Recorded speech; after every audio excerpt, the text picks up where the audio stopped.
الحمد لله الحمد لله وحده لا شريك له صدق وعده ونصر عبده وأعز جنده وهزم الأحزاب وحده والصلاة والسلام على من لا نبي بعده ولا رسول بعده ولا معصوم بعده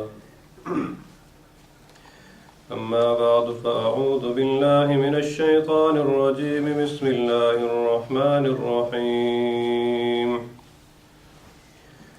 لقد صدق الله رسوله الرؤيا بالحق لتدخلن المسجد الحرام إن شاء الله آمنين محلقين رؤوسكم ومقصرين لا تخافون صدق الله مولانا العظيم يا رب صل وسلم دائما أبدا على حبيبك خير الخلق كلهم. My dear respected elders and youngsters, you might be aware that we are going through the month of Zulqa'dah in Islamic calendar. Every one of us will definitely know which English month we are going through, but I don't know how many of us will be aware that which Islamic month we are going through. It's very important that we must keep up to date with our Islamic dates, because Hajj, Ramadan and all these dates, they come around Islamic months. That's why Mufti Shafi Rahimahullah, a great Islamic scholar, Mufti Azam of Pakistan, he has written that it is Fard Kifaya. It is Fard Kifaya on some Muslims that they must know exactly which Islamic month and which Islamic date they are going through. So Islamic calendar is very, very important. So Zulqa'dah is the second last month, followed by Dhul Hijjah, the month of Hajj. As we know that we are very, very nearing to Eid al-Adha, which takes place in Dhul Hijjah, 10th of Dhul Hijjah, and around Eid, big Eid, 5 days of Hajj, they also come and people perform Hajj, which is obligatory once in our lifetime, if we can afford it to go there. And then new Islamic month will start with Muharram, Safar, Rabi'ul Awwal, Rabi'ul Sani, Jamadul Ula, Jamadul Sani, Rajab, Sha'ban, Ramadan, Shawwal, Dhul Qa'dah, Dhul Hijjah. These 12 months of Islamic calendar, they are as follows. Our children should also know how did Islamic calendar start, what was the incidence or what prompted Islamic month, the beginning of Islamic month. Different people gave different views. Somebody said we should start Islamic month like Prophet Jesus, or the day he was born, or the day he passed away. English calendar started 2000 years ago, 2013 years ago, Prophet Jesus was born. So somebody said Prophet Mohammad the day he was born, let's begin the Islamic calendar from his birth date. But other people gave different opinions, and Prophet of Allah, he liked the idea of migration. When Muslims, when Sahaba, they were persecuted, they were given tough times and hard times in Mecca, and Allah ordered them to leave Mecca and go to Medina, do hijrat, migrate, to protect your deen, to protect your faith, to protect your iman. Sahaba left everything behind just to save and protect their Islam and their faith and their deen. This migration, this hijrah took place, which was the beginning mark of Islamic calendar. Hence 1434. Islamic year is 1434, Hijri. Meaning 1434 years ago, is Hijrah took place. And Umar bin Khattab, he officially announced and he declared Islamic month to begin with Hijrah. So we should also be aware of Islamic months and Islamic calendar and Islamic dates. So we are going through the month of Zulqa'dah. The next month is Dhul Hijjah. The month of Zulqa'dah is famously known with the Umrah and the mini Hajj of Muhammad that he performed. In his entire life, he performed 4 Umrahs and 1 Hajj. And Prophet of Allah, he performed 3 Umrah in the same month of Zulqa'dah, meaning in this month, and 1 Umrah he performed in the month of Hajj with Hajj. In the detail I will try to speak on it, how did he go, when did he go to perform his 4 complete. He only performed 4 Umrahs in his entire life, and he performed only 1 Hajj before he passed away. Beginning with the first Umrah, before the first Umrah, let me just remind you that in the Quran, the ayah which I read earlier at the beginning, in which Allah subhanahu wa ta'ala speaks about the dream and the vision which was shown to Muhammad sallallahu alaihi wasallam in the dream he seen, because they had very difficult time in Makkah, people never left them openly worship Allah in the house of Allah, the Kaaba, the Mushrikeen in Makkah, the disbelievers. So they migrated from Makkah to Medina. In Medina they lived for after Hijrah around 5 to 6 years. After 5-6 years, when things cooled down, when Muslims started spreading in Arab, Prophet of Allah, he saw a dream regarding which Allah speaks about in this verse, that Allah says, لَقَدْ صَدَقَ اللَّهُ رَسُولَهُ الرُّؤْيَا بِالْحَقِّ, that indeed Allah has made the dream of Prophet of Allah come true. The dream and the vision of Prophet of Allah. And as we know that any prophet sees any dream, it is the direct order of Allah subhanahu wa ta'ala. Our dreams are our dreams, but Prophet's dreams are direct wahi and revelation of Allah subhanahu wa ta'ala, and it is haq, it is true. Like Prophet Ibrahim, he saw a dream regarding slaughtering his son for the sake of Allah, sacrificing his son, and he made it true. Then Allah accepted his dream, and then Allah replaced his son with the sheep, then he slaughtered the sheep. The long story, inshallah, we'll hear in future Fridays. But he saw a dream in which he is seeing himself with his Sahaba companions doing tawaf around the house of Allah, which was not easy at that time. It is very easy for us to spend few £100, go to Makkah and do our tawaf and come back. But in those times, even though Prophet of Allah was only few hundred miles away from Makkah, it was very difficult for Sahaba to go to Makkah actually to do Hajj or Tawaf or Umrah. So in those environments, he saw the dream that he is actually marching with his Sahaba to Makkah, and in Makkah he is doing Tawaf. And Allah said, لَتَدْخُلُنَّ الْمَسْجِدَ الْحَرَامِ, that you will surely enter the house of Allah, the Masjid al-Haram, and you will actually do for complete Umrah. You will shave your head, which is part of Umrah. You will do tawaf around the house of Allah. This was the vision and the dream of Prophet Muhammad sallallahu alaihi wasallam. He narrated this dream to Sahaba, Umar bin Khattab and other companions. They heard this dream and they're very happy that now the days are coming that where we will be actually going back to Makkah to visit the house of Allah, which they haven't until then. So Prophet of Allah in Zulqa'dah, in 6th year of Islamic calendar, 6th Hijri, in 6th Islamic year after Hijrah, Prophet of Allah with 1400 Sahaba companions, they marched towards Makkah to perform Umrah, and that's it. There was no other plans. There was no other plans to overtake Makkah and do other things. The only plan was to go to Makkah and perform pilgrimage, and they knew that people will try to resist and people will try to stop them. Which people? The Mushrikeen in Makkah, the disbelievers of Makkah. They also believed in Allah, but they also believed in idols, so they were mushrik. They ascribed partner with Allah subhanahu wa ta'ala. As soon as Makkans, they heard that Prophet of Allah is marching towards Makkah, they said, we can't allow him. If we allow him, then we will become disgraced. Then people will say, oh, they are defeated now. So we have to stop them somehow, and we have to, utilize our sources, our power, our strength to stop them wherever they are. We can't allow them to come further. When Prophet of Allah with his Sahaba, a group of Sahaba, they reached the place of Hudaybiyah, from where we know the treaty of Hudaybiyah took place, the famous treaty of Hudaybiyah.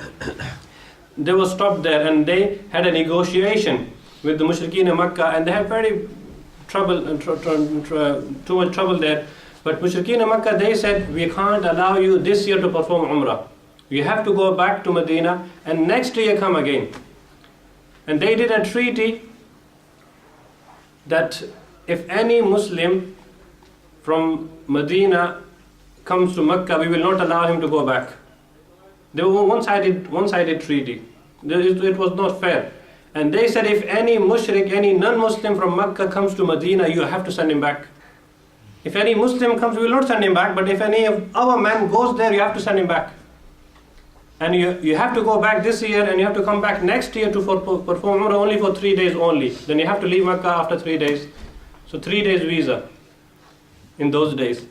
So Prophet of Allah, he accepted, even though it was one-sided treaty, Prophet of Allah, for the sake of security, for the sake of peace and, to protect his people from trouble, he accepted all their conditions.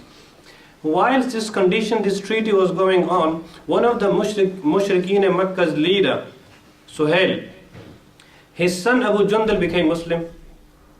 Subhanallah, they are opposing Islam, but from their own family, Allah is taking Islam out.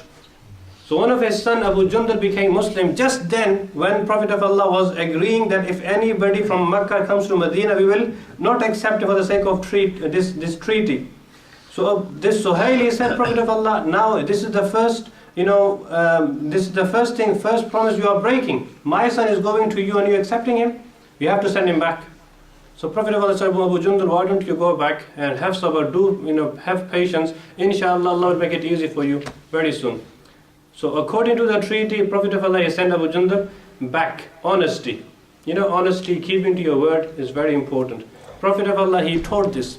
Today we Muslims have everything, but we don't have honesty left.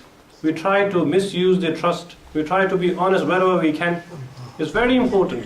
One of the teaching of Islam is that where we work, Abdullah bin Mas'ud, he says before he became Muslim, when he was a young boy, he was grazing the animals of mushrikeen in Makkah, and he used to get paid. So he was employee of employer, and he used to work for them. He used to graze their animals and get paid a day, and then he used to go to his house.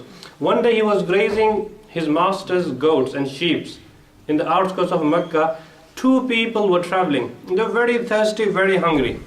So one of them said to Abdullah bin Mas'ud, who was a very small boy, who was not Muslim at that time, he said, "Oh boy, why don't you milk goats for us, because we are very thirsty. We'll give you a lot of money if you give us some milk, because we are thirsty, we are hungry, so give us some milk." Abdullah, he said, "Uncle, I would have helped you, but these goats are not mine. I'm only employee. It is only in my trust, so I can't be dishonest. I can't misuse the trust, so I can't give you the milk. I'm sorry." So this gentleman, he said, "Okay, why don't you show me the goat which is virgin, which cannot produce milk, which has not met the male goat yet. So give me that goat, and I will ask Allah that Allah gives us milk." So he said, "Okay, why not take this goat?" And this goat did not produce any milk. So this man made dua to Allah, and Allah miraculously this goat produced the milk. They had the milk, and they thanked this boy, and this boy was amazing. He said, I've been shepherd for a long time, and I never seen any goat which is virgin producing milk. How is this happening today? This miracle is happening today. Who are you? Where are you from? And what got you to this level? He said, "Boy, the honesty which you showed, which you displayed today, that you did not, be honest with your owner's sheep. If you stick up with this honesty, then Allah will link you up with me, wherever my status is." Now, do you know who are these 2 people? This was Prophet Mohammad Sallallahu, and Abu Bakr Siddiq. When they were migrating from Makkah to Medina, on the way this happened. And at that time Abdullah was not Muslim, and he experienced this. And later on he said, what, he gave the goats back to his master, and then he joined Prophet of Allah and he became Muslim. And then he became a very special companion of Muhammad Sallallahu. The honesty he showed. So Prophet of Allah, he showed the honesty in Sulh Hudaybiyah, and they said, "We have to go back." Now Sahaba, it was very bitter pill. It was very tough for them to accept, because they walked from over 1 week from Medina to this place in order to perform Umrah. Now they are told to leave Umrah and go back. It was not few hours drive, it was few days walk. And if we are told, you spend a lot of money, now you go back to England, you can't perform Umrah. Imagine your feeling. We will do each and everything in order to get to Makkah, no matter how we perform Umrah. So Prophet of Allah told Sahaba, "Why don't you go back this year?" He said, "But Prophet of Allah, you saw the dream, and your dream is true. You saw the dream that you are performing Umrah, you're performing Tawaf, so why not go and fulfill it?" He said, "Yes, but I never told you this year. I just said the dream, I didn't say this year." But Sahaba was, they're very obedient, but at that time it was very tough for them to accept this, to go back to Makkah. So Prophet of Allah, he went to his wife Salama, and he said to her, "What shall I do?"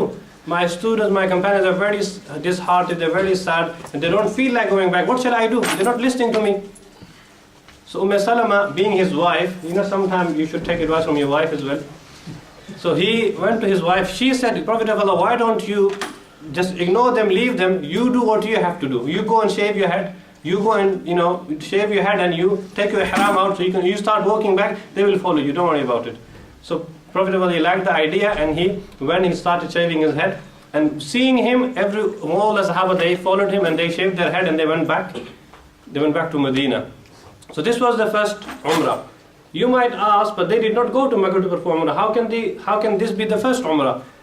So ulama, scholars, they write that because they intended to go Umrah, because they wore ihram, they count this also as Umrah, because Allah looks at the intentions. This happened in the 6th year. Following year, in the 7th year of Hijrah, Prophet of Allah, had to do Qaza of this Umrah, because last he could not perform Umrah, so he made intention again, as the treaty said, to go to Mecca to perform the Umrah. So this Umrah, next year they were allowed for 3 days. Prophet of Allah, he performed Umrah, and he prayed Salah there, and he told Hazrat Bilal to go on the Kaaba and give adhan. Give the adhan in the environment where people believe in so many gods, and you say Allahu Akbar, Allahu Akbar, only Allah is the greatest. Now many different disbelievers, when they heard this call, and from who? From Bilal? From this Abyssinian boy? From this black man? Which they have no regard for them. So they said, wow, Islam gives so much respect to this man that he is standing there and giving adhan. So they could not bear this. So one of them, Ikramah, at that time was not Muslim, and his father Abu Jahl died, passed away year before that. He said, it is good my father has died. Otherwise he could not have seen this, what is happening today here. The same slave who used to beat up, and today he is standing on the Kaaba and giving adhan. And many others had the same, expressed the same feeling that Alhamdulillah, our dad has passed away, that he is not seeing this today. From this slave man. But however, Alhamdulillah, from that Prophet of Allah, he went back to Medina. And then in the same year, end of the same year, Umrah Ja'rana took place. Ja'rana is the place near Medina from where it is recommended to wear your ihram to go and perform your Umrah. So Umrah Ja'rana took place. And then in the last Umrah, Prophet of Allah, until then he did not perform his Hajj. The only Hajj which is obligatory once in our lifetime. In 8th year of Islamic Hijrah, Prophet of Allah, he announced that he is going to perform Hajj. Now as soon as people heard this, over 100,000 people got ready to perform Hajj with Prophet Muhammad Sallallahu Alaihi Wasallam. So all big army of Muslims they are marching towards Mecca. Now at that time, as a Jabir, he says in Bukhari, that at that time the mushrikeen in Mecca and us people, we were not familiar that one can actually perform Umrah in the months of Hajj. 4 months of Hajj, they thought that one is not allowed to perform Umrah with Hajj, but Prophet of Allah, he wore ihram and he made the intention of Umrah. Oh Allah, I am intending to do Umrah, Faisirhuli, make it easy for me and accept it from me. And Prophet of Allah, he done his tawaf, he done the sa'i, and then he had the animal of sacrifice with him. So he told us that if I knew that if I could complete Umrah, I would have not bring this animal with me. But because I got this animal for Hajj, so I have to stay in the state of Haram till Hajj. But you people, you perform your Umrah, go shave your head, go shorten your hair and take your Haram out. You do your Umrah and I will stay like this till Hajj.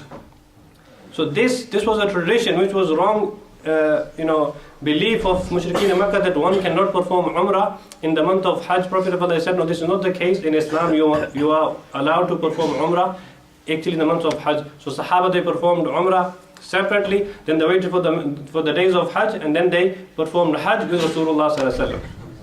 So these were the 4 Umrahs of Muhammad Sallallahu Alaihi Wasallam. 3 performed in the month of Zulqa'dah, which is this month, and 1 was performed in the month with the only Hajj which Prophet of Allah performed in the 8th Islamic year. So this was a small history in Tariq of Sirah regarding the 4 Umrahs of Muhammad Sallallahu Alaihi Wasallam, which is recommended. Many people, they say, they have this concept of small Hajj and big Hajj. And if you ask them what does that mean, they say small Hajj is the normal Hajj, which takes place any other day of the week, apart from Friday. And if they say that if the day of Arafah, then the 9th of Dhul Hijjah, if it falls on Friday, this makes the Hajj big Hajj, which is not Islamic thinking, but this people's thinking, people's concept. But in Islam, the big Hajj, every Hajj is big Hajj. If Allah accepts, that Hajj is big Hajj. But Umrah is known as mini Hajj. So it is also recommended by Prophet of Allah that one should also go for Umrah. It is sunnah to perform Umrah. If one can go there, they should go there. As many ask Allah that He takes you there as many times as possible. Allah enable us to perform this. Jazakallahu khair.